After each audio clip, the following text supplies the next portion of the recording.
गेली अनेक वर्ष महानगरपालिकेने बापटगल्ली येथील कार पार्किंग येथे बहुमजली कार पार्किंग करण्याची योजना आखली होती।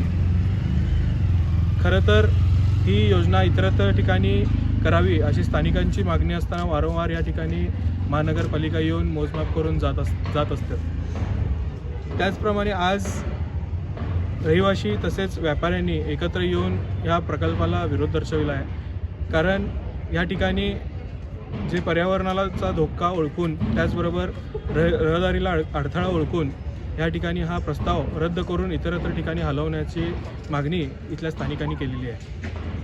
त्याप्रमाणे महानगरपालिकेने याची दखल घेऊन हा प्रकल्प इथं न करता इतरत्र ठिकाणी हा प्रकल्प हलवावा अशी समस्त येथील रहिवासी तसेच व्यापाऱ्यांनी या ठिकाणी केलेली आहे। ही बहुमजली इमारत उभा करताना या ठिकाणी व्यापारी संकुल त्याचप्रमाणे त्यावरती वाहनतळ अशी योजना महानगरपालिकेची आहे।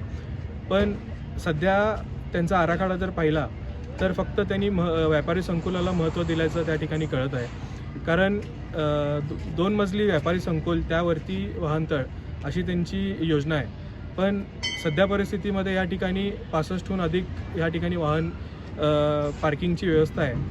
पण सध्याच्या आराखड्याप्रमाणे फक्त 27 वाहनं त्या बहुमजली इमारतीवरती प्रकल्पात त्यांनी दाखवलेली आहेत। त्यामुळे हा जो प्रकल्प आहे हा त्यांनी विचार करून फक्त वाहन तळासाठी त्यांनी जर वापर करत असतील तर योग्य आहे। पण त्यांची वाहनतळाचं योजना दाखवून या ठिकाणी त्यांनी व्यापारी संकुल उभा करण्याची त्यांची योजना असल्यामुळे या ठिकाणी स्थानिकांनी त्यांना विरोध दर्शवलेला आहे।